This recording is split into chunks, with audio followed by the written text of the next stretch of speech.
We begin in Lebanon, where the Islamic State has claimed responsibility for one of the worst attacks to hit Beirut in years. On Thursday, at least 43 people were killed and more than 200 wounded in a double suicide attack on a stronghold of the Lebanese political movement Hezbollah. The bombers struck during rush hour in an apparent bid to maximize the death toll. This marks the second time in 2 weeks the Islamic State has taken credit for targeting its enemies outside Syria with deadly attacks on civilians. ISIL's Egypt affiliate says it was behind the downing of the Russian passenger plane that killed over 224 people in the Sinai last month. Both Russia and Hezbollah back Syrian dictator Bashar al-Assad, who counts the Islamic State among his many foes. For more on the Beirut bombings, we're joined by Rami Khouri, founding director and senior policy fellow at the Issam Fares Institute for Public Policy and International Affairs at the American University of Beirut. He's also a syndicated columnist at the Beirut-based Daily Star newspaper and a senior fellow at Harvard Kennedy School's Belfer Center. Rami Khouri, welcome back to Democracy Now! Can you talk about what took place yesterday?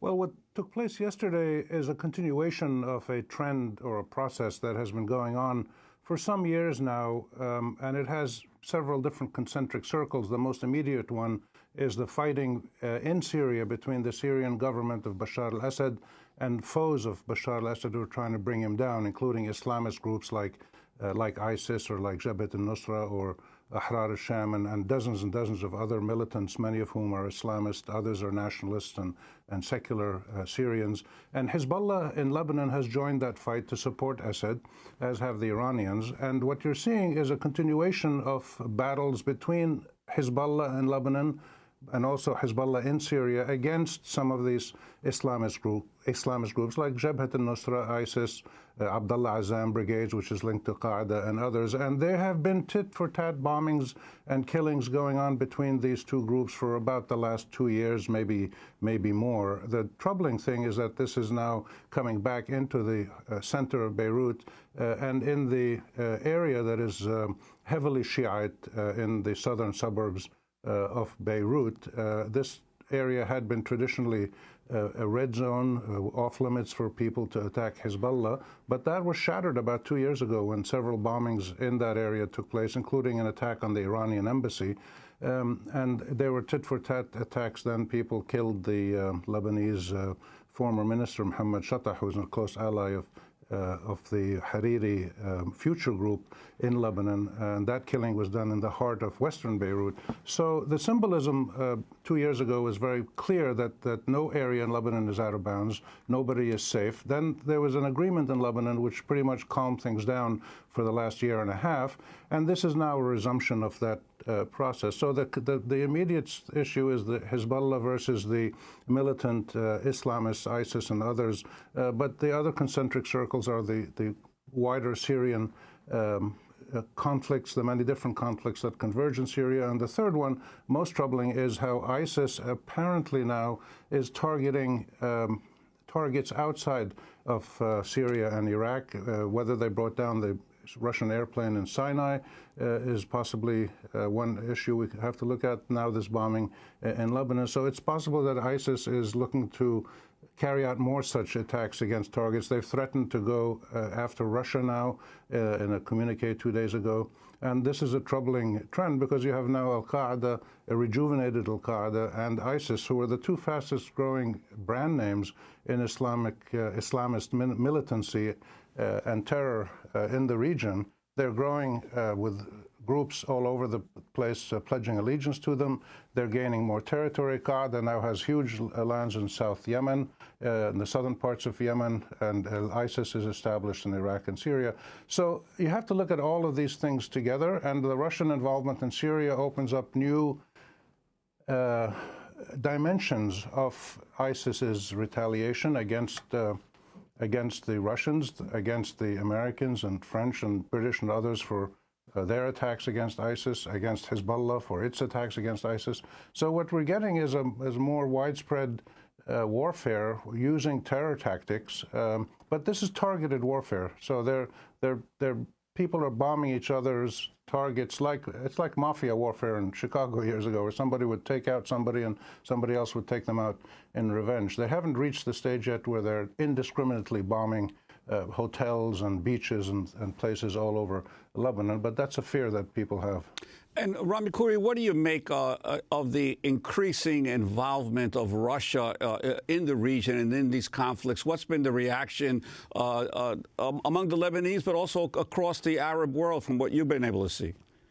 Well, Lebanon and the entire Arab world are very pluralistic societies with a wide range of views. There is no single view. People have very ideological views, political views that are linked to their positions within their own country or regionally and globally. So you have some people who are very happy that Russia is involved in supporting the Assad regime in Syria.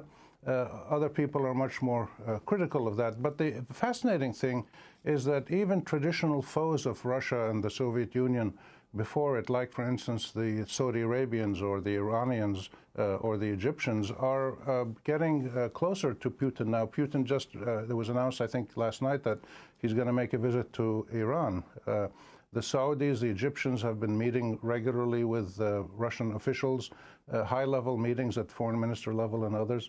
So the Russians clearly are trying to use Syria to expand their contacts, their leverage, their relationships all around the Middle East in political, military, and nuclear energy terms. And they're using Syria because that's the place where they have already a small foothold. They've been allies of the Syrians for 30, 40 years or so, and they want to leverage that. Some people think that the Russians want to maintain their military base in Tartus on the Mediterranean in Syria. I think that's pretty nonsensical because I don't see the Russians fighting naval battles across the Mediterranean with anybody. I think what the Russians want is to show that they're good allies, help their ally Assad stay in power, maintain a foothold in Syria from which they can develop greater ties with other people, and basically possibly have some trade-offs with other issues in the region or internationally, for instance, with Ukraine. And finally, the Russians are trying to present themselves as effective leaders in fighting terror, unlike the United States, which has fought the global war on terror now for the last, I don't know, 12, 15 years or something.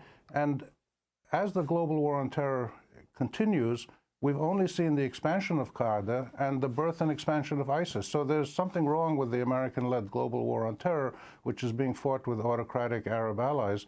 And the Russians are trying to present an alternative. Not very many people take them seriously, but this is an interesting political avenue that the Russians are opening in the region. Rami Khouri, let me ask you about the Syrian talks that are supposed to be taking place in Vienna this weekend. Russian documents circulated at the UN proposed a constitutional reform process in Syria lasting 18 months to be followed by presidential elections. It's unclear what that would mean for Assad. And in your view, does a long-term resolution to the Syria conflict involve Assad stepping down? Well, I wouldn't take Russian suggestions of constitutional reform very seriously. They don't have a great track record of constitutionalism that is very respected around the world, unfortunately. They have a good track record on other things, but not constitutionalism. I don't think it's realistic to expect the Vienna talks or any political discussions that come out of it to move ahead with an agreement on Assad stepping down. It's just impossible for him to do that. And I don't think the Iranians and Russians, who are his strongest allies, would accept that. So I think there has to be some change in the balance of power on the ground, with the military forces fighting against Assad and those supporting him. He's supported by Russia, Iran, and Hezbollah primarily. Those are three very strong actors, very strong-willed, very capable militarily. They've been making some gains recently. They've just liberated an air base in the north of Syria. They've regained some territory around Aleppo. But so has ISIS made some gains in the north as well. So the movement on the ground is moving back and forth. Different people are gaining ground and losing ground. If there is no change in the balance of power on the military battleground, I don't see any chance of a real political breakthrough in the negotiations. The external drivers of the war, the U.S., Russia, Iran, and Saudi Arabia primarily, seem more willing to keep pumping money and guns and diplomatic support to their allies and proxies than they are willing to actually force their proxies to come to some kind of agreement. So it's not a very good good outlook for the resolution of the Syria conflicts in a peaceful manner. And I say conflicts because there's about 8 or 10 different battles going on in Syria between local, regional, and international protagonists. And what do you make of the continued growing influence of ISIS, especially in view of the fact that you've got these powers that normally would be or are competitors or antagonists of each other, Russia, Iran, and the United States, all attempting to join with other local governments to squash ISIS?